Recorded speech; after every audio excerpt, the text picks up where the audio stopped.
Yo, what's up mga kamarex? So, panibagong araw, panibagong vlog na naman tayo.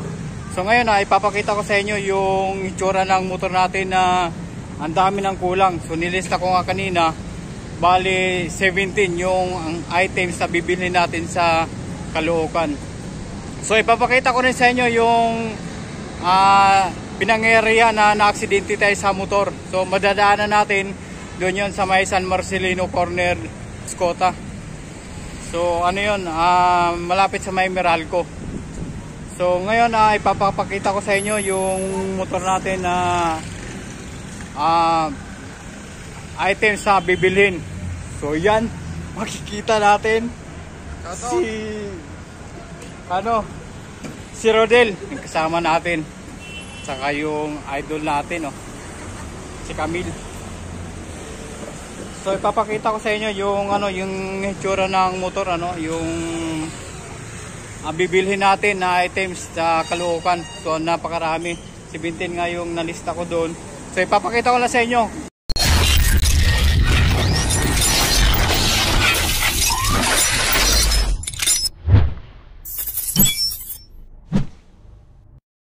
So yan, unahin natin dito sa may sa may grip, dito sa may hawakan. So yan, bali yan, ayan, bali. So kailangan na bibili tayo niyan yung sa pinakaloob niyan. Tapos ito naman parang magkaiba yung kulay niya, kulay itim yung isa. Tapos ito naman kulay kulay brown. So bibilan rin natin 'yan. Tapos ayan, bibili rin tayo ng headlight. Basag 'to eh. Yan, pumasok sa loob. So basag siya. Ito naman, tanggalin na natin yung decals. Magpapalit tayo ng ibang decals. Bali nakaano lang 'to sa akin.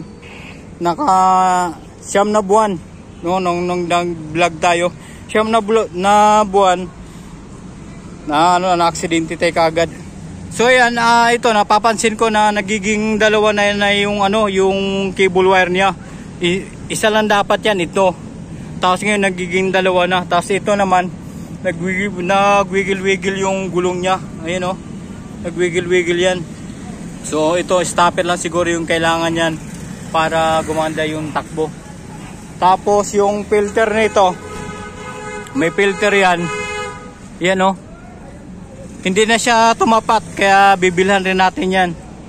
Tapos yung may ilaw dito banda, na wala na. Tinanggal yung ilaw dyan, kaya bibili tayo ulit ng kulay dilaw. Yan kawawa yung motor natin. Tapos ito, dapat sa gitna to Ngayon nasa gilid siya. Tapos ito maraming gas-gas to. Tapos ito hindi pa pumantay, nasa gilid siya. So ipapayos natin yan. Tapos yung side mirror, papakita ko yung sa inyo yung side mirror. Bali ito pa rin yung bibili natin na side mirror, worth 800 to Tapos sa kabila iba na, ibang side mirror na. So yun ang bibili natin. Tapos ito ipapagitna natin tong switch. Tapos ito to, saksakan ng charger. Pa. Tapos yung sa engine block pala, ay kailangan mabilan rin natin yan dahil tumatagas yung langis dyan. Maikli kasi yan Tapos wala siyang wala siyang gasket. Ayun grabe, kulay pula, hindi ko alam kung bakit. Tapos ito tumalsik to yung U-box nito, kaya bibila natin ng alloy yung ilalagay natin dito. Tapos may gas-gas pa yan Ayan, kita nyo yung gas-gas. Siguro pinturahan na siguro yan.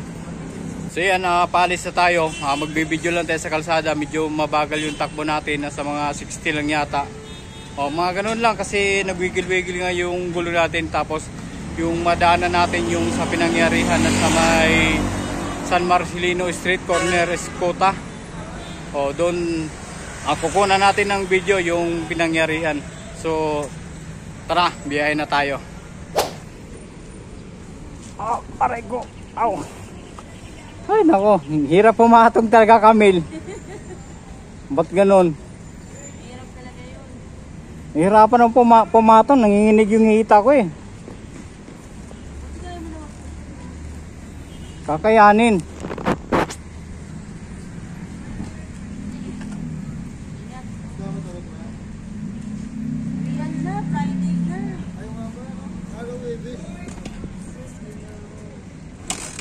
Di pa jack pa siya. Talagang pinahirapan ako eh.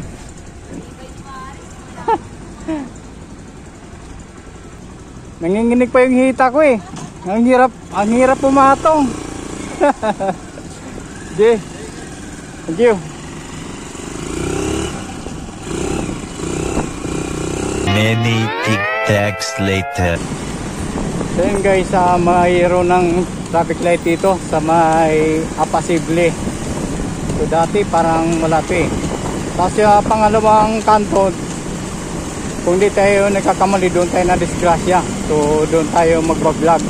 Papakita ko sa inyo yung area kung saan na disgrasya tayo sa motor. So yung area na yan, wala pa rin siyang traffic light. So sa umaga, bara-bara yung mga dumadaan dyan. Yan, Skoda. So paparada muna tayo dito saglit.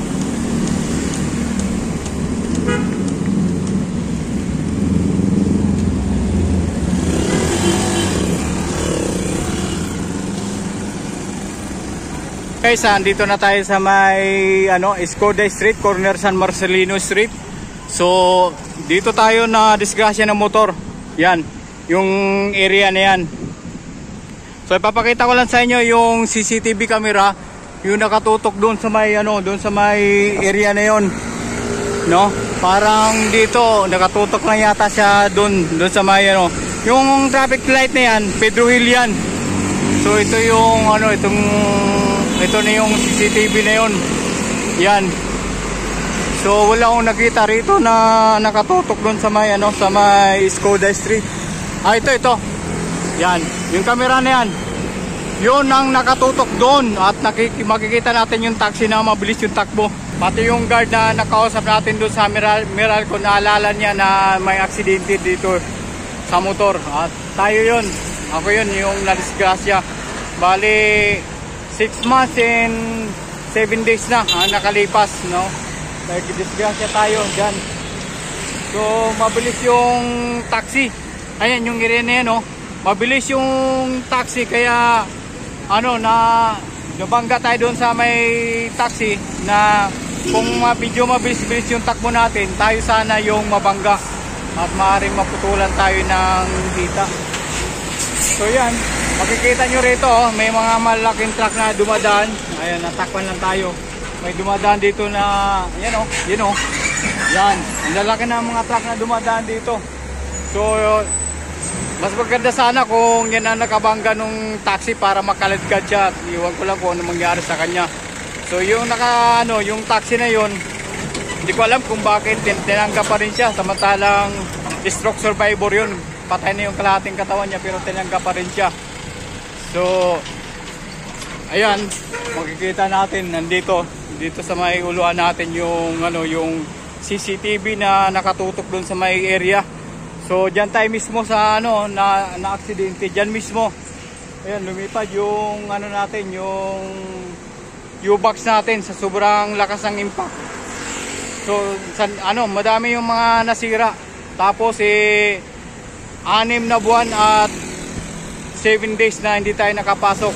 5 days na hindi tayo nakapasok sa trabaho natin. So ngayon, nakatrabaho na tayo, bali pangalawang araw natin ngayon na nakabalik sa trabaho natin. So hindi muna ako nag-isa-isi kasi kailangan mong mag-roving at saka mag-clearing sa sasakupan mo sa area. So nag-CCTV operator muna tayo sa ngayon. So yun, huminto lang tayo para makita nyo yung kung saan tayo na disgrasya sa motor na ang haba ng pahinga natin dahil sa pangyayaring yun. So naalaala pa ng ng guard, no? Yung guard na yun ng Meralco. Naalala pa niya na yung pangyayari na yun na nadisgrasya tayo sa motor. Siguro panggabi siya kaya alam niya na nadisgrasya tayo. So hindi basta-basta yung nangyari sa akin. Bali talagang kung medyo mabilis-bilis yung takbo natin, malamang tayo yung nabangga ng taxi. So dito yon sa San Marcelino corner Skoda Street. Yan, ito yung landmark niya, yung Meralco. So Yun lang guys, dito natin tatapusin ang ating vlog. Thanks for watching. Bye bye. Yuhu!